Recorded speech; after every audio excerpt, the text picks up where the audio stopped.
అంటే ఏందబ్బా ఒక మంచి ఛాయిస్ వచ్చి ఆయన లైఫ్లో ఈసారి రాకపోతే ఇక జీవితంలో రాదు ఆయనకి. ఎందుకంటే భవిష్యత్తులో మళ్ళీ ఎప్పుడుకో చూసుకోవాలి.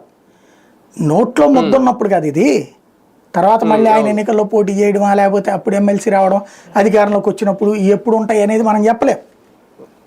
అది ఇంకా 5 ఏళ్ళు లెక్కేసుకోవాలి కదా. ఆ లెక్కను చూసుకున్నప్పుడు రాజ్యసభ వాళ్ళు ఇస్తారా లేదు నాకైతే డౌటే. సెంట్రల్ వాళ్ళ లెక్క వచ్చేటప్పటికి బీజేపీ రాజ్యసభ విషయాల్లో చాలా స్ట్రాంగ్గా ఉంది. అది ఎంపీల విషయంలోనే 6 కావాల్సిందని మొండుగా పట్టుబట్టి మరీ తీసుకుంది కదా. అట్లాగే 10 మంది ఎమ్మెల్యేలు కావాలని పట్టుబట్టినే తీసుకుంది కదా. అట్లాగా వాళ్ళు గౌరవం అంటున్నారు, వి నీడ్ హానర్ అంటున్నారు. వీళ్ళకి కూడా అవసరం అక్కడ.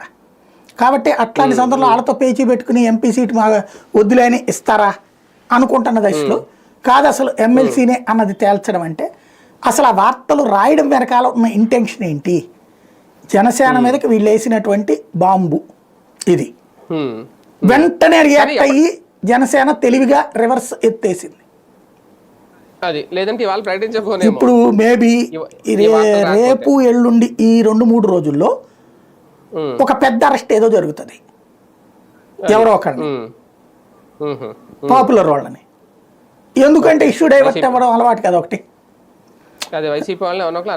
ఎందుకంటే ఇప్పటిదాకా జరుగుతున్నది ఏంటి, వీళ్ళది ఏదైనా లోపం వచ్చినప్పుడు ప్రభుత్వానికి సంబంధించి ఏదో చర్చకు వచ్చేటప్పుడు అంటే నెగిటివ్ అవుతుంది అనగా ఎవరో ఒకరిని అరెస్ట్ చేసేసి ఇష్యూ డైవర్ట్ చేసేస్తున్నారు, చర్చ అటు పక్కకి తీసుకెళ్ళిపోతున్నారు. ఇప్పుడు ఇది ఓ రకంగా చెప్పాలంటే జనసేన తెలుగుదేశం పార్టీల మధ్యన చిచ్చు పెట్టాలని ప్రయత్నించిన పేపర్లు, అది స్పష్టమైపోతుంది. పేపర్లు ఇద్దరు తెలుగుదేశం అనుకూల పత్రికలు ఇట్లా రాసిన వెంటనే మధ్యాహ్నం దాకా కూడా లేదు, విత్ ఇన్ 3-4